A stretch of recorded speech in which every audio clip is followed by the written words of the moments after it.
फिर से धाड़े मारता हुआ इंडियन ओशन का गार्डियन बन चुका है। पर कि यूरोपियन मीडिया आज एक हेडलाइन चला रहा है कि इंडियन ओशन के अंदर जो है मार्कोस जो है वो इंडियन गार्डियंस बन चुके हैं। मतलब अगर बात करें पाकिस्तान नेवी की तो एक वक्त था कि बहुत ज्यादा हाईलाइट्स में रहते थे, लेकिन अब हर जगह इंडियन नेवी पहले बांग्लादेश को रेस्क्यू किया, उससे पहले पाकिस्तान को, उससे पहले रशिया को और अब बुल्गारियन शिप। भारत की नेवी ने तकरीबन 7 एक बुल्गारियन नेशनल्स को सेव किया है। बुल्गारिया को किसकी मदद चाहिए थी? So it was a very बड़ा चैलेंजिंग चीज़ थी।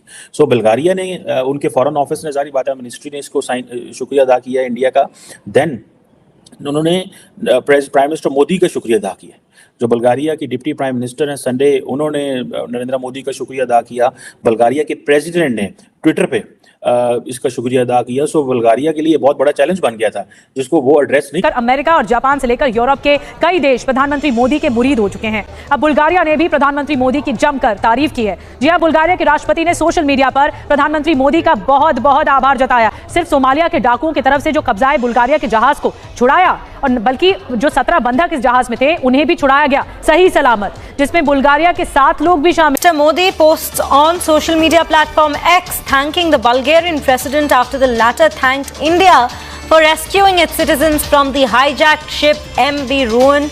Prime minister Modi says minister Narendra Modi का भी जी एक बड़ा जबरदस्त जवाब आया। बुल्गारियन के प्रेसिडेंट ने थैंक्स बोला इंडिया को, उन्होंने भी बदले में अच्छे जवाब दिए हैं। तो इंटरनेशनली लेवल पे अगर देखा जाए तो इंडिया ना सिर्फ इकोनॉमिकली आगे जा रहा है बल्कि दुनिया तो को उन्हें गार्डियन का नाम।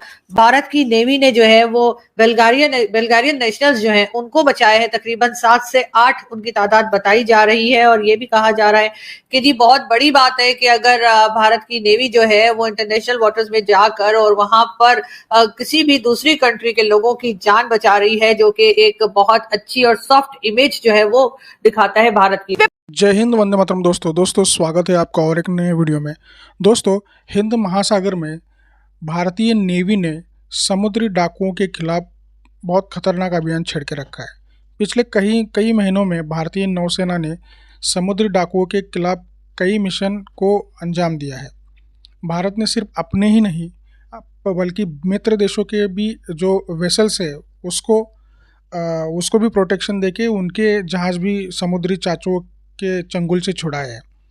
तो दोस्तों, इसमें बुल्गारिया भी शामिल है। अभी हाल ही में कल ही में एक्चुअली बुल्गारिया के वेसल्स को सोमालिया के जो पायरेट्स हैं उन्होंने हाईजैक किया था। तो भारतीय नौसेना ने उस हाईजैक हुई शिप MV रुएन बुल्गारिया के 7 नागरिकों को बचाया था।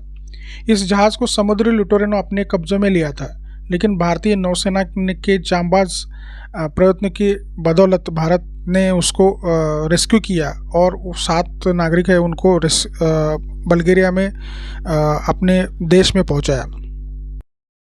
तो दोस्तों, भारत की इस कैपेसिटी से और भारत के इस क्षमता प्रदर्शन से पाकिस्तान बहुत इम्प्रेस हुआ है और थोड़ा सा डर भी गया है। तो आइए देखते पाकिस्तानी यूट्यूबर्स और एक्सपर्ट्स और राजनीति के जो जानकार है वो क्या कह रहे हैं। दोस्तों, वीडियो अंत तक देखना, वीडियो बहुत मज़ेदार होने वाला है। और मेरे चैनल पर नए हो तो प्लीज़ सब्सक्राइब करके बेल आइकन जरूर। बिल्कुल, जिस तरह आपने बात की है राइट बात है, और मैंने कल ही उस पर हेडलाइन मैंने देखी थी।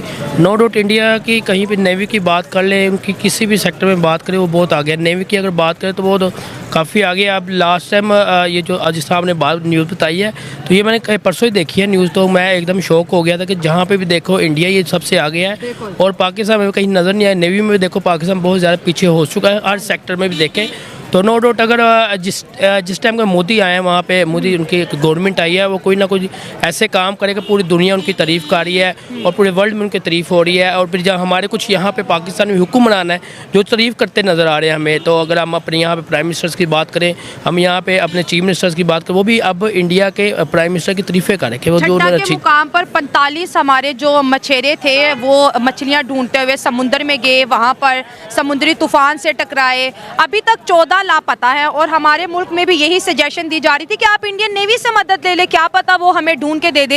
इतना ज़्यादा पड़ोसी मुल्कों का जो एतमाद है इंडियन मार्कोस के ऊपर से डेवलप हो रहा है। देखिए, ऐसे ही होगा जिस तरह शुरू दिन से अगर बात करें, शुरू दिन से मेहनत कर रहे हैं, किसी भी सेक्टर में बात करें मेहनत कर रहे हैं। आप नेवी को छोड़ नेवी के अलावा भी किसी सेक्टर में बात करें तो बहुत आगे जा रहे हैं। देखिए जी, सबसे पहली बात तो ये है कि इंडियन ओशन की अगर बात करें तो उसका जियोग्राफिकली भी बड़ा वो इम्पोर्टेंट लोकेशन है। तो जहाँ तक इंडिया की बात है तो नो डाउट इंडिया जो है is making progress in every field. Pakistan का तो कोई कंपैरिजन रहा ही नहीं है। वो जो इनके अंदर जो लार्जर देखें, दो तरह की होते हैं रेस्क्यू ऑपरेशन। एक रेस्क्यू ऑपरेशन वो मुल्क करता है, छोटा मुल्क है मिसाल के तौर पे, वो इंडियन ओशन के अंदर किसी शिप को करेगा तो कोई वैल्यू नहीं होगी, एक थैंक यू वेरी मच हो गया।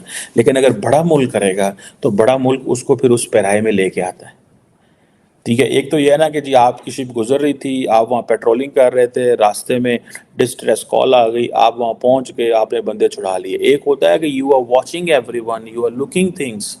सो इंडिया बेसिकली ये ग्रेट पावर कंपटीशन में है, कर रहा है, और मिलिट्री एयर और इनकी जो नेवी है वो अपनी सॉफ्ट पावर में, ये एक सॉफ्ट पावर का उनका बड़ा टूल है और ये एक लॉन्ग टर्म स्ट्रैटेजी है। और जिसमें वो जिसे कहते हैं ना डिफरेंट मेथड्स इस्तेमाल कर रहे हैं कि वो यूरोपियन पॉलिसी मेकर्स तक भी पहुंच गए हैं। एक तरफ तो खित्ते के ममालिक थे जिनके साथ वो लगे हुए थे, इंगेज कर रहे थे। अब वो समझते हैं कि हमें आइंदा आगे भी जाना है और हमें इन इलाकों में जाके काम करने की ज़रूरत है। सो मुझे ऐसे लगता है कि ये आप देखिएगा, पहले बरतानिया होता था, ठीक है जी, बरतानिया की रॉयल नेवी थी, एक नेशनल सिंबल था भाई उनकी, जिसे वो कहते हैं ना एवरी कॉर्नर स्टोन, उनकी जो every corner of the world the British अपनी पावर जो है उसको डिस्प्ले किया हुआ था जो रॉयल नेवी थे। और लेकिन अभी वो देखें आपको कहीं नज़र नहीं आएंगे। अभी आप ग्रेट ब्रिटेन की जो असल ताकत थी वो तो इनकी नेवी के ज़रिए थ्रू सी पार थी ना, और जिसे वो कहते हैं ना यूके डिपेंड ही उस पर करता था कि पूरी दुनिया के साथ जो वर्ल्ड अफेयर्स वो थे ही, और जिसे वो कहते हैं ना कि बरतानिया प्रॉपर एक तो वो कहता था जी ठीक है हम लिबरल वैल्यूज़ को प्रोटेक्ट कर रहे हैं और हम रिएक्शनरी फोर्सेस के ख़िलाफ़ हैं, हम मल्टीपोलर वर्ल्ड ऑर्डर के हक़ में हैं, हम यूनिलैटरलिज्म के हक़ में नहीं हैं। तो ये एक उनका तरीक़ाकार था। लेकिन इंडिया के बाद यही बातें इंडिया भी करता है, इंडिया के जो डिप्लोमेट्स हैं दुनिया में यही बातें करते हैं कि ये भाई मल्टीपोलर वर्ल्ड को एक्सपैंड करो, यूनिलैटरलिज्म ठीक नहीं है।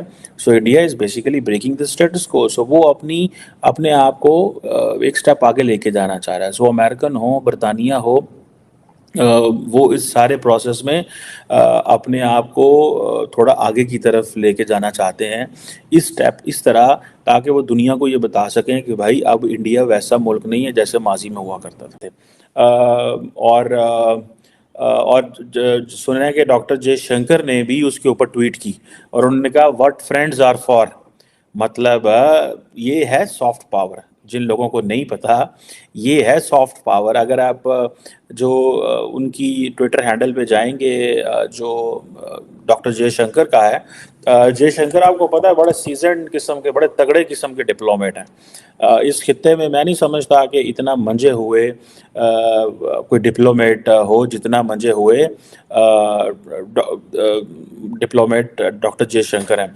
जो मैरी गैब्रियल है, उन्होंने जब मैसेज किया कि जनाब आपका शुक्रिया कि आपने डिप्टी प्राइम मिनिस्टर हैं और फॉरेन अफेयर्स को हेड करती हैं, तो उन्होंने जब कहा तो उन्होंने कहा, डॉक्टर जयशंकर ने एक लाइन लिख दी, that's what friends are for. तो मतलब ये है कि भाई हमने मतलब इतना बड़ा काम किया तो एक लाइन से गुजारा हो जाता है। सो प्रेसिडेंट जो है उन्होंने भी थैंक यू कहा।